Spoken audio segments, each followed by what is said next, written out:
The bitter winter wind howled through the dense forest as Mark Thompson trudged through knee-deep snow, his boots crunching with each careful step. As the town's wildlife rescue volunteer, he had grown accustomed to venturing into these remote areas. But something about this evening felt different. The distress call he'd received from a local hiker was unlike anything he'd heard before. A mother bear and 3 cubs, seemingly frozen in place near the old Johnson Trail. Mark pulled his thermal jacket tighter as the temperature dropped even further. The sun was setting rapidly, painting the snow-covered branches in deep shades of orange and purple. His thoughts drifted to his own empty cabin just a mile away, where he'd lived alone since his wife Sarah's passing 2 years ago. The vastness of the forest used to comfort him, but tonight it felt overwhelming. As he approached the coordinates from the hiker's call, Mark's trained ears picked up a sound that made his heart skip a beat, a faint whimper, almost childlike, carried by the wind. He squinted through the growing darkness, his flashlight beam cutting through the swirling snow. What he saw next made him freeze in his tracks. There, huddled against a hollow tree trunk, was a sight that would change his life forever. The mother bear lay motionless, her dark fur dusted with snow, while 3 tiny cubs pressed against her, their small bodies shivering violently. But it was the mother's eyes that caught Mark's attention. They weren't filled with aggression or fear, but something he recognized all too well: desperation. She was looking directly at him, and in that moment Mark realized this wasn't going to be a typical rescue. Something about those eyes reminded him of Sarah, and the promise he'd made to her about never turning away from those in need. Mark inched closer, his heart pounding against his chest. The mother bear made no attempt to move or protect her cubs, a behavior so unusual it sent chills down his spine that had nothing to do with the cold. As he carefully approached, his flashlight revealed more details that made his blood run cold. The bear's hind leg was badly wounded, with traces of blood frozen in the snow around her. But there was something else, something that didn't make sense. Scattered around the area were empty food wrappers and a torn blanket. "Someone's been feeding them," Mark whispered to himself, his breath visible in the freezing air. The realization hit him hard. These bears had been depending on human help, and now, in the deadliest cold snap of the year, that help had vanished. The smallest cub lifted its head weakly, letting out a cry that seemed to pierce straight through Mark's heart. Its siblings barely moved, their eyes half closed, their breathing shallow. Mark reached for his radio, but the static response confirmed his fears. The storm was blocking the signal. The nearest wildlife center was 2 hours away, and darkness was falling fast. The temperature was expected to drop to -30 degrees overnight. He knew the cubs wouldn't survive more than a few hours in these conditions. As he stood there, torn between protocol and compassion, the mother bear did something that made him question everything he knew about wildlife. She nudged the smallest cub with her nose, pushing it weakly toward Mark. Then she made a sound, not a growl or a roar, but a soft, almost pleading moan. Mark had worked with wildlife for 15 years, but he'd never seen anything like this.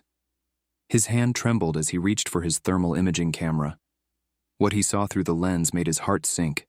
The mother's body temperature was dangerously low. But as he panned the camera across the scene, something caught his eye.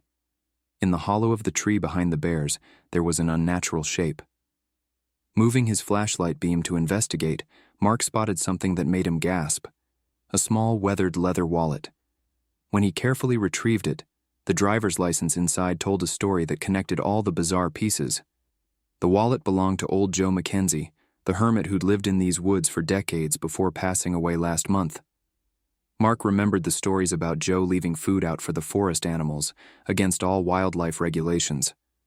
Now he understood. These bears had been Joe's secret family, and his death had left them vulnerable and dependent just as winter arrived at its cruelest. The wind picked up fiercely, and the smallest cub's cries grew weaker. Mark knew he had only minutes to make a decision that would either break every wildlife protection rule he'd sworn to uphold, or save these innocent lives. But as he looked at the mother bear's eyes again, he saw something that reminded him of the night he'd lost Sarah. The same look of a parent willing to do anything to save their children. Mark's decision crystallized in an instant. He shrugged off his heavy thermal jacket, his arms prickling against the brutal cold, and carefully approached the cubs. The mother bear watched him intently, her eyes following his every move but showing no signs of aggression. As he wrapped the first cub in his jacket, he noticed something that made his stomach lurch. There were old bandages around the mother's wounded leg, now frozen and useless. Old Joe hadn't just been feeding them, he'd been caring for them like family. The radio on his belt suddenly crackled to life, making him jump. Through the static, he caught fragments of an emergency weather warning. An unprecedented Arctic blast was approaching. Temperatures would plummet to -40 degrees within hours, not overnight as originally forecast. The situation had just become even more desperate. As Mark reached for the second cub, a sound echoed through the forest that made his blood freeze. Wolves.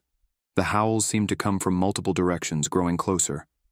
Of course, he thought bitterly, the extreme cold would drive predators to desperation too.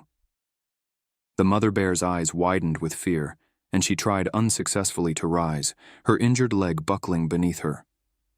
Mark worked faster now, his bare arms burning from the cold as he gathered the second cub.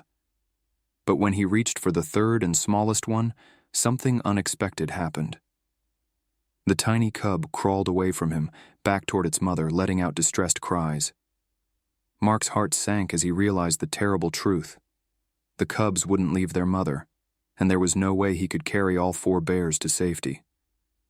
The wolf howls grew closer, and Mark's flashlight beam caught several pairs of eyes reflecting in the darkness between the trees. He had perhaps minutes before the pack arrived. His own cabin was closer than any wildlife facility, barely a mile through the forest, but carrying even one adult bear seemed impossible. As his mind raced for solutions, his flashlight beam fell on something half buried in the snow near the old tree, a large piece of torn tarp, probably left behind by old Joe. Just then his radio crackled again, this time with a different kind of message that made his heart skip a beat. Multiple missing hikers, last seen near Johnson Trail. Emergency search suspended due to weather. The pieces clicked together in Mark's mind. The food wrappers he'd seen weren't just from old Joe. There were people out here somewhere, possibly lost, and if he found them, he might have more help for the bears. The wolves were closing in, their howls now accompanied by the sound of movement through the underbrush. The mother bear let out a low moan, trying once again to stand. In the beam of his flashlight, Mark noticed something else about her injury. The bandages weren't Joe's old ones. They looked fresh, no more than a day or 2 old. Someone else had been here recently, someone who cared enough to help a wounded bear. The smallest cub suddenly perked up its ears, looking past Mark into the darkness. He spun around, expecting to see wolves, but instead, his flashlight beam caught a glimpse of something that changed everything. A faint trail of smoke rising above the treetops in the distance, where he knew there shouldn't be any cabins or campgrounds. Mark's mind raced as he tried to make sense of the smoke trail. It couldn't be from his cabin. It was in the wrong direction, deeper into the forbidden section of the forest where no one was supposed to live. The wolves' growls grew closer, and he could now see their shadows moving between the trees, at least 6 of them. The mother bear let out another pained moan, trying to shield her cubs with her body. Fighting against the numbing cold, Mark grabbed the torn tarp and quickly dragged it through the snow toward the bears. If he couldn't carry them, maybe he could slide them to safety. But as he got closer, he noticed something that made him stop. There were fresh boot prints in the snow around the tree, partially covered by the recent snowfall. Someone had been here very recently, despite the dangerous weather warnings. Just then, a sharp crack echoed through the forest. A gunshot. The wolves scattered momentarily, and a gruff voice called out from somewhere in the darkness. "Mark Thompson, stay where you are!" The voice was familiar, but Mark couldn't quite place it. How did they know his name?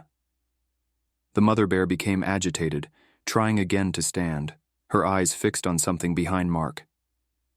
Through the swirling snow, a figure emerged, holding a rifle. As they stepped into the beam of Mark's flashlight, he gasped. It was Randy Mitchell, the forest ranger who'd been fired last summer for illegally allowing logging in protected areas. But he wasn't alone. Behind him came 2 more people, and Mark's confusion deepened when he recognized them. Dr. Emily Chen, the town's veterinarian, and James Mackenzie, old Joe's estranged son who'd never shown any interest in his father's life in the forest. "Step away from those bears, Mark," Randy commanded, but Dr. Chen quickly moved forward, putting her hand on Randy's rifle. No, he needs to know the truth, she said, her voice shaking. Those aren't just any bears. That mother, she's one of our research subjects from the university study before they shut it down. She's special, Mark. She has a rare genetic condition that makes her far more intelligent than normal bears.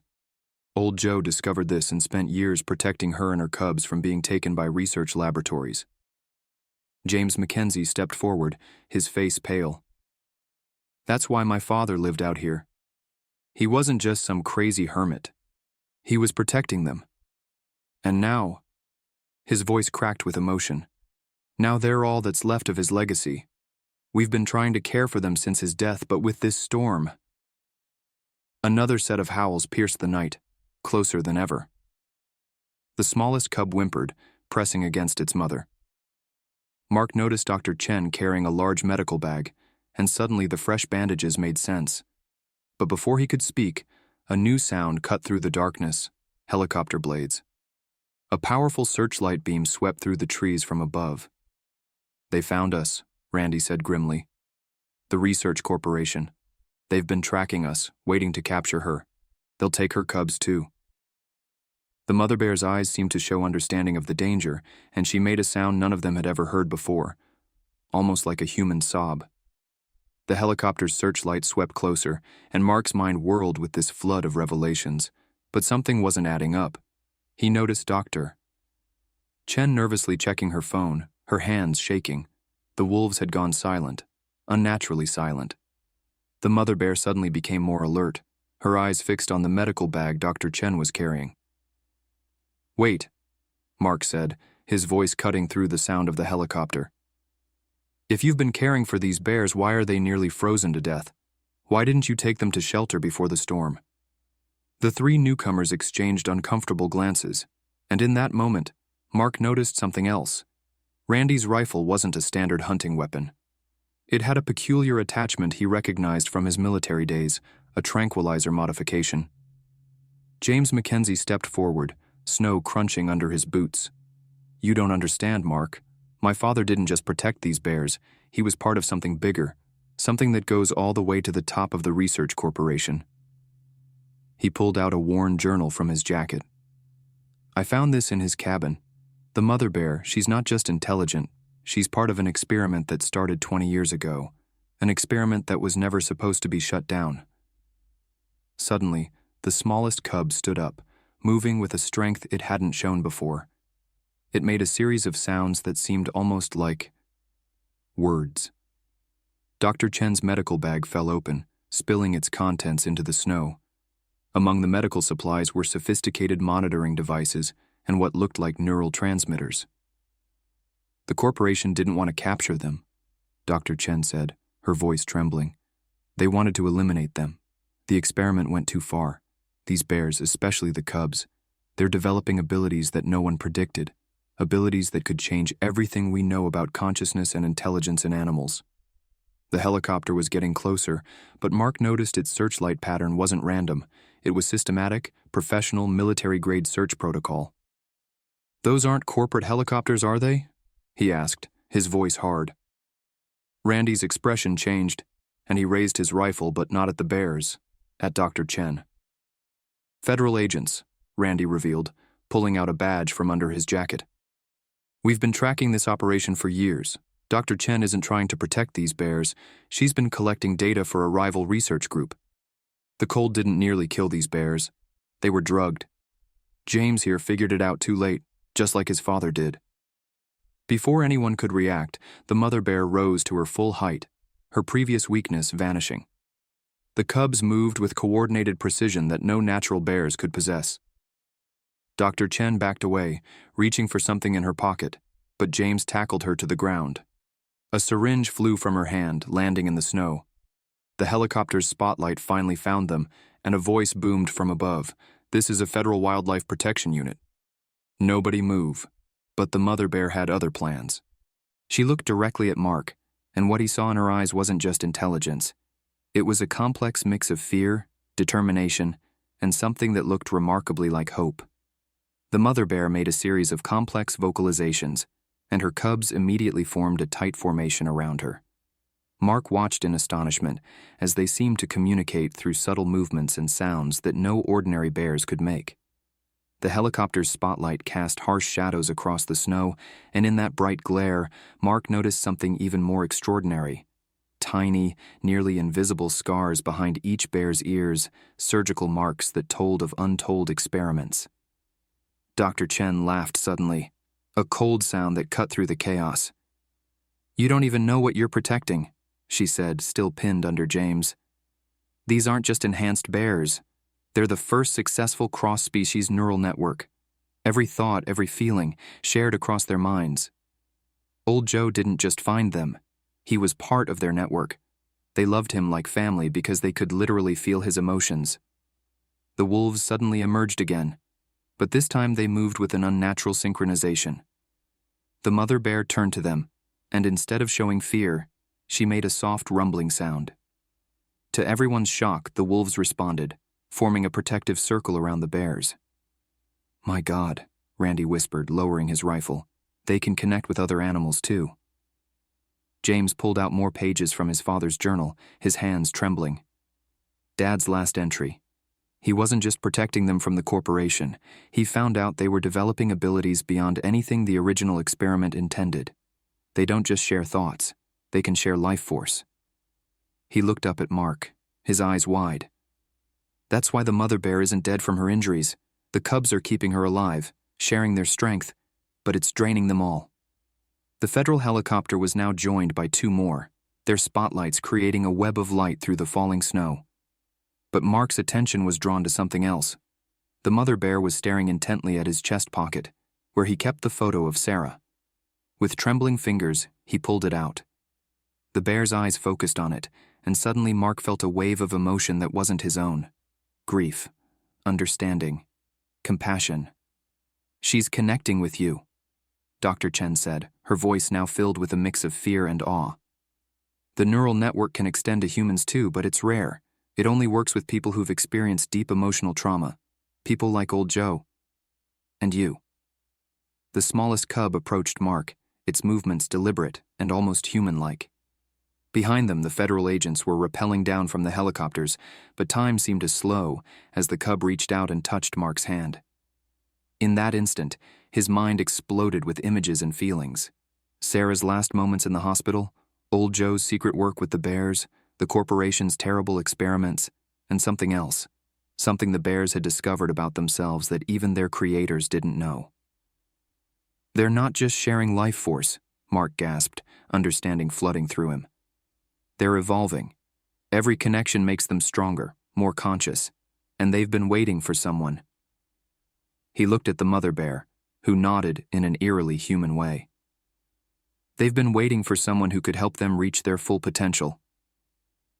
The federal agents surrounded them, weapons raised, but they hesitated at the bizarre scene before them. Wolves standing guard, bears moving with impossible intelligence, and Mark locked in what appeared to be silent communication with the animals.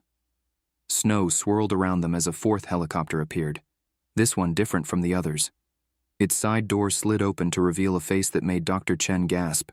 Dr. Victor Henderson, the lead scientist who had supposedly died in a lab accident 5 years ago. "Sarah wasn't just a nurse," Mark said suddenly, new memories flooding his mind through the connection with the bears. "She worked at the same research facility.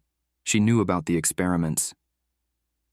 The mother bear's eyes confirmed his words, and through their connection, Mark saw flashes of Sarah secretly visiting the bears, bringing them food, treating their wounds. She had been part of a hidden network trying to protect them. James flipped frantically through his father's journal. Here, December 15th, 2 years ago. Sarah Thompson discovered something in the neural network data, something they never meant to create. She has to disappear tonight. Mark's knees buckled as the truth hit him. Sarah's car accident had been no accident at all. Dr. Henderson's voice boomed through a megaphone. "The bears have chosen their next host, haven't they? Just like they chose old Joe and Sarah before him." He laughed, but there was no humor in it. "Did you really think Sarah's death was an accident, Mark?" She was becoming too powerful, too connected to the network. just like old Joe after her. The mother bear suddenly rose up, her movements powerful and purposeful. Through their connection, Mark felt her desperation. The cubs weren't just sharing their life force to keep her alive. They were preparing for something much bigger. Dr. Chen broke free from James and ran toward Dr. Henderson's helicopter, pulling out a small device. "The network is complete," she shouted. "We can begin the final phase." But the bears had other plans. The cubs formed a triangle around their mother, and the wolves tightened their circle. Mark felt a surge of energy through his connection with them, and suddenly he understood their true purpose. Old Joe hadn't been protecting them from the corporation. He had been helping them prepare for this moment. The neural network wasn't just about sharing thoughts or life force. It was about something far more extraordinary. The mother bear looked at Mark, and in her eyes, he saw Sarah. Not just a memory or an emotion, but something impossibly real. Through their connection, he heard Sarah's voice. "The bears aren't the experiment, Mark. They're the scientists. They've been guiding us all along, waiting for the right moment, the right connection." The snow around them began to glow with an otherworldly light, and the federal agent stepped back in shock. Dr. Henderson's face contorted with fear as he realized he had lost control of whatever he had helped create. The bear's true purpose was about to be revealed, and nothing would ever be the same. The glowing snow intensified, forming a perfect circle around the bears, Mark, and the wolves. Through the neural connection, Mark began to understand the staggering truth. These bears weren't just an experiment gone right or wrong. They were the result of something that had been waiting in the forest for centuries, something that had chosen this moment to reveal itself. "The native tribes," James whispered, his father's journal trembling in his hands. "Dad's last entries. He found cave paintings. The bears have been here for generations, waiting, evolving. The corporation didn't create them. They found them. The experiments didn't give them abilities. They only awakened what was already there." Dr. Henderson frantically shouted orders to his team, but the federal agents stood frozen, transfixed by what was unfolding. The mother bear's eyes began to glow with the same ethereal light as the snow, and through their connection, Mark saw visions of an ancient past. Bears and humans living in harmony, sharing a deep spiritual and mental connection that had been lost to time. Sarah's voice echoed stronger in Mark's mind. "I found the truth in the lab data, Mark. These bears are guardians, chosen by the forest itself. Each generation, they pick human partners to help maintain the balance of nature. Old Joe, me, and now you. But the corporation twisted everything, tried to weaponize their abilities." Dr. Chen's device started beeping erratically. "The energy readings are impossible," she screamed. "The neural network, it's expanding beyond anything we measured before." The wolves began to howl, but it wasn't their usual sound. The howls carried words, ancient words in a language Mark somehow understood through the connection. The smallest cub stepped forward, and to everyone's amazement, spoke in clear English. "We didn't need saving, Mark. We needed to save you." Its voice was childlike, but carried the wisdom of ages. "Humans have lost their connection to nature, to each other. The experiments didn't change us. They changed you, awakened the abilities that all humans once had." The mother bear rose to her full height, and the light emanating from the snow began to spiral upward around them. Through the neural link, Mark felt the presence of others joining their connection, not just the wolves, but birds circling above, small animals in their dens, even the trees themselves, all part of an ancient network that had existed long before human civilization. Dr. Henderson leaped from his helicopter, running toward them with a strange device. "You don't understand what you're dealing with," he shouted. "The corporate board. They found something in the Arctic ice, something that changed everything we thought we knew about evolution. These bears aren't just connected to nature, they're connected to—" Before he could finish, a deafening rumble came from deep within the earth. The mother bear turned to Mark, and through their connection, shared a vision so incredible it nearly overwhelmed him. The truth was far bigger than anyone had imagined, and what was about to happen would change not just their lives, but the course of human history. The ground beneath them began to pulse with energy, and through the neural network, Mark felt the presence of something vast awakening. Dr. Henderson's words about the Arctic discovery suddenly made terrifying sense. The bears weren't just connected to nature, they were connected to something that had been sleeping deep beneath the Earth's surface for millennia. The drilling, Dr. Chen whispered, her scientific composure crumbling. The corporation's Arctic excavation. We didn't just find fossils, we found them. She pointed at the bears, her hand shaking, their ancestors, in the ice. But they weren't just frozen bears, they were in some kind of stasis chamber surrounded by technology we couldn't even begin to understand. The mother bear's eyes locked with Mark's, and through their connection flowed a story that defied everything he thought he knew about Earth's history. Images filled his mind. Bears, but not quite bears, arriving from somewhere beyond the stars, choosing Earth as a sanctuary eons ago. They had been guardians, watching over the planet's evolution, guiding it subtly through their neural network. Some had taken animal form, others had merged with early humans, creating bloodlines of people who could communicate with nature. James frantically flipped through his father's journal to the final pages. "The corporate board," he read aloud. "They don't want to study the bears. They want to access what the bears are protecting. There's something beneath this forest, beneath all the ancient forests. Some kind of network hub. A connection point to..." Suddenly, the smallest cub spoke again, but this time in a voice that carried echoes of countless ages. "We are not the only guardians in this universe, Mark Thompson. Earth is one of many sanctuary worlds, each with its own protectors. The corporation found our signal beacon in the Arctic, and they want to use it to contact the others. But they don't understand. The beacon isn't for them. It's for what's coming." The helicopter's spotlights began to flicker and die as the energy field around them grew stronger. Through the neural network, Mark felt something responding to the bear's call, something massive stirring deep beneath the forest floor. Dr. Henderson rushed forward, waving a tablet showing readings that made no scientific sense.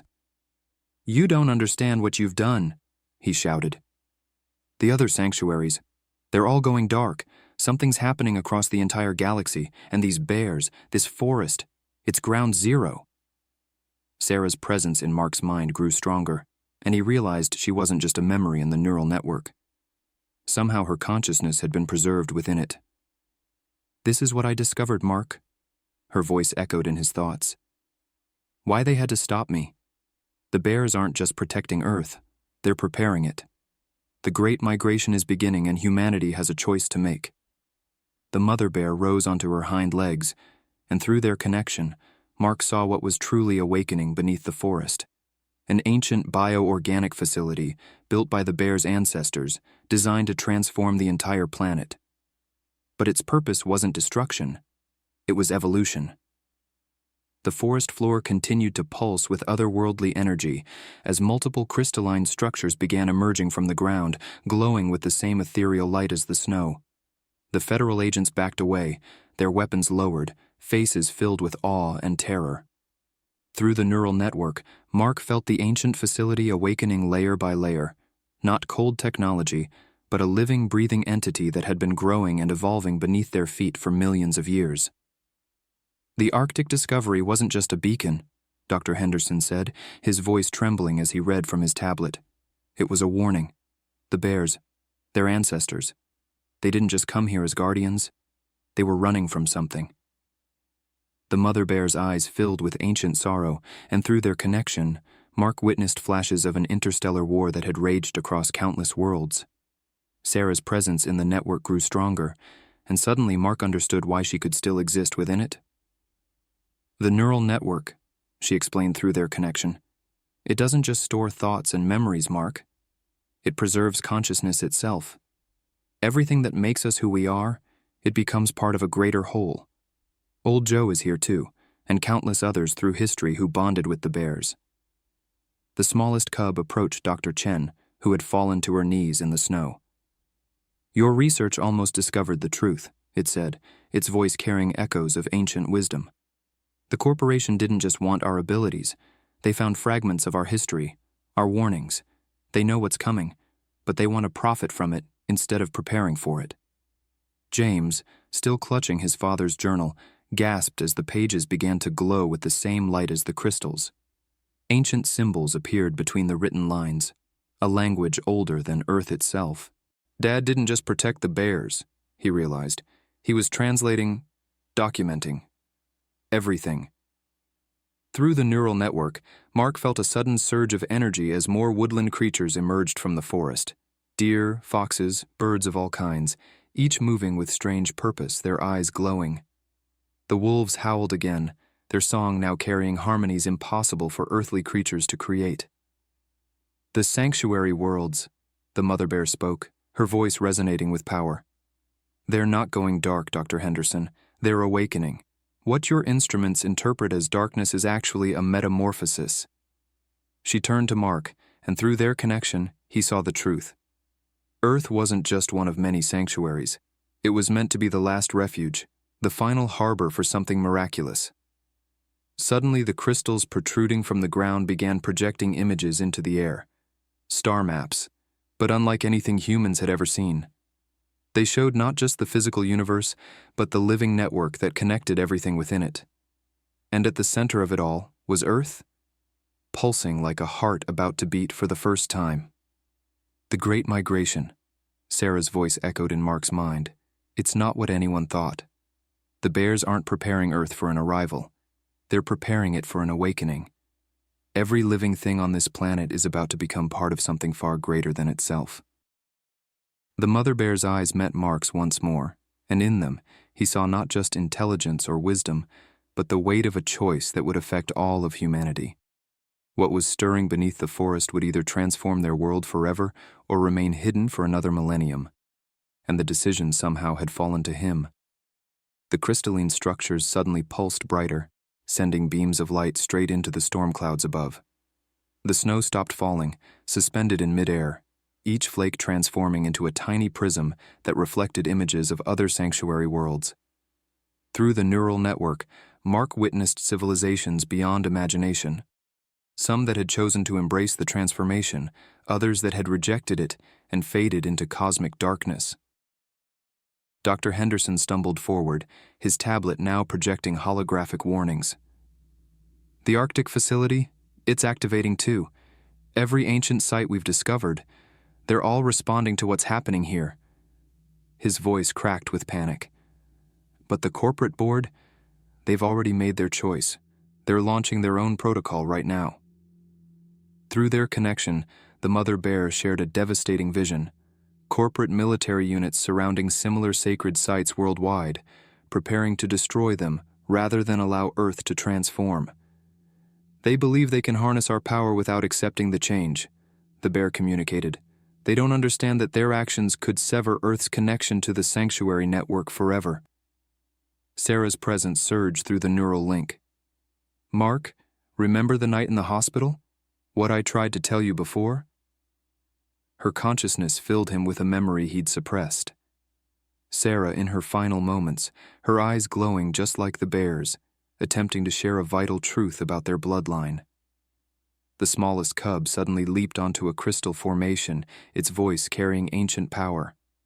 The Thompson line isn't just connected to us by chance. Your ancestors were among the first humans we chose, generation after generation. Sarah wasn't just protecting us. She was one of us. And so are you, Mark. James dropped his father's journal as the pages burst into blue flames, revealing hidden text written in starlight. The corporate board, he read, his voice shaking. They found something else in the Arctic. Not just bears, human remains, preserved in the same stasis chambers. Humans who had already undergone the transformation thousands of years ago. The mother bear rose to her full height as the wolves formed intricate patterns around the crystals. Through the network, Mark felt a new presence entering, consciousness from other sanctuary worlds, reaching out across the galaxy. Each crystal became a window to another world, showing countless species facing the same moment of choice. Dr. Chen's monitoring device overloaded, sparking in the snow. The neural network, she whispered. It's not just connecting minds, it's connecting dimensions. The bears aren't just guardians of Earth, they're guardians of reality itself. Suddenly, A deep rumble shook the forest as something massive began rising from beneath the ancient facility. A structure that defied physics, a combination of organic crystal and living energy. But as it emerged, multiple explosions echoed in the distance. The corporate forces had begun their attack on other sites. Sarah's voice became urgent in Mark's mind. What they don't know is that destroying the sites won't stop what's coming. It will only ensure the transformation happens without guidance, without protection. The bears have been preparing humanity for this moment for millennia, giving us chances to prove we're ready. This is the last chance. The mother bear turned to Mark, and through their connection, he felt the weight of eons pressing down on this single moment. The choice he had to make wasn't just for himself or humanity. It was for every living thing on Earth, past, present, and future. The ancient facility continued its emergence, revealing a spiraling tower of living crystal and pulsing energy that seemed to pierce the very fabric of reality. Through the neural network, Mark felt the desperate actions of corporate forces around the world, explosions at sacred sites, each detonation sending shockwaves through the sanctuary network. But instead of stopping the transformation, each destroyed site only caused the energy to flow more chaotically, more dangerously. "They're breaking the pattern," Dr. Henderson screamed, his tablet showing cascading failures across the globe. "The safety protocols the bears established, they're unraveling. The transformation will happen anyway, but without any control, without protection." The mother bear's cubs huddled closer to her, their small bodies radiating increasingly intense energy. Sarah's consciousness surged through the network again, stronger than ever. "Mark, look." Through their connection, he saw what she'd discovered in her research. Human DNA wasn't just compatible with the transformation. It had been carefully prepared for it over thousands of generations. The bears hadn't just been guiding humanity, they'd been gradually altering them, awakening dormant genes that had been planted by their starfaring ancestors. The wolves began to change, their forms shifting as the ancient energy coursed through them. But it wasn't a horrific transformation. They became something beautiful, their bodies incorporating elements of crystal and light while maintaining their natural essence. Through the neural network, Mark felt their minds expanding, connecting to a larger consciousness that spanned galaxies. James frantically waved the last intact pages of his father's journal. "The corporate board found prophecies in the Arctic site," he shouted over the growing energy storm. "They thought they were warnings about invasion, but they were instructions, a blueprint for Earth's ascension. They misunderstood everything." Dr. Chen's scientific composure finally broke completely. "The bears," she gasped, "they're not just Earth-based beings who gained intelligence. They're the descendants of the original architects of the sanctuary network. They chose to take this form, to guide us, to prepare us." She reached out toward the mother bear with trembling hands. "All our experiments, we were just scratching the surface of what they really are." The crystalline tower pulsed with blinding light, and through it, Mark saw visions of other worlds in the network completing their transformations. But Earth's chaotic, uncontrolled awakening was causing ripples of disruption across all realities. The mother bear's eyes met his, filled with both hope and sadness. "The choice remains," she spoke, her voice carrying the weight of countless civilizations. "But it's changed. We can no longer guide a gentle transformation. What comes now will be more sudden, more complete. Humanity must leap forward in a single moment, or the sanctuary network will collapse entirely." Sarah's presence wrapped around Mark's consciousness like an embrace. "This is what I died protecting, my love. The right for humanity to make this choice freely, not have it forced upon them or stolen from them. But now..." Her voice faltered as more explosions echoed across the globe. The smallest cub stepped forward, its form beginning to shift into something both ancient and new. "Mark Thompson," it spoke, its voice harmonizing with energies from across the cosmos. "You carry both bloodlines, human and guardian. Only you can anchor the transformation. But what it means to be human, everything will change, and not everyone will survive the change in their current form." The mother bear rose onto her hind legs, her form now towering and radiant with power that barely contained her true nature. Through their connection, Mark felt the final choice crystallizing. But it wasn't the one he expected. The true decision wasn't whether to allow the transformation, but how to guide it. And the price of that guidance would be higher than anyone had imagined. The transformation had begun whether humanity was ready or not. Through the neural network, Mark felt the panicked reactions of people worldwide as the sky filled with crystalline light and every living thing began to pulse with ancient energy. The corporate forces' attacks had triggered an uncontrolled cascade. But in this final moment, Mark understood his true purpose. "It's not about stopping the change," he said, his voice resonating with newfound power. "It's about becoming the bridge." Through their connection, the mother bear showed him the truth. The Thompson bloodline hadn't been chosen to prevent the transformation, but to help humanity retain its essence through it. Sarah's consciousness merged more fully with his, and suddenly Mark understood why she had never truly left. "We're the anchors, my love," her voice echoed through the network. "Not just our bodies or our minds, but our humanity itself. What makes us laugh, cry, love, hope. That's what needs to be preserved." The mother bear's form continued to shift, revealing glimpses of her true self. A being of pure energy and wisdom who had chosen to live countless lives in physical form to guide Earth's evolution. Her cubs began to change too, their small bodies becoming living conduits of transformation energy. Dr. Henderson's tablet shattered as the readings went beyond anything human science could measure. "The other sanctuaries," he gasped, "they're not just watching. They're reaching out. The entire network is trying to stabilize Earth's transformation." Through the neural network, Mark felt millions of minds awakening to their connection with each other and the universe. But with that awakening came fear, confusion, and chaos. Without guidance, the transformation would shatter the human spirit, even as it elevated human consciousness. The mother bear's voice resonated through every level of reality. "Mark Thompson, the final choice is this. Someone must become the pattern, the template for how humanity transforms. But to do so means being the first to change completely, experiencing every moment of transformation for billions of others. The pain, the fear, the wonder, all of it." Sarah's presence wrapped around him one last time. "This is why we were chosen, Mark. Not just our bloodline, but our capacity for love. Even in transformation, even in change, love remains the constant." Mark looked at the bears, the wolves, the awakening forest, and the crystals piercing the sky. He felt the corporate forces worldwide realizing too late what their actions had caused, the scientists finally understanding the true nature of what they'd been studying, and billions of humans taking their first steps into a larger consciousness. With tears streaming down his face, Mark stepped forward and placed one hand on the mother bear's crystalline fur and the other on the ancient facility's living surface.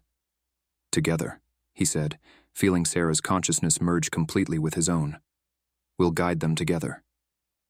The transformation exploded outward from the forest, but now it carried the pattern of Mark and Sarah's shared humanity, their love, their hope, their capacity for joy and wonder.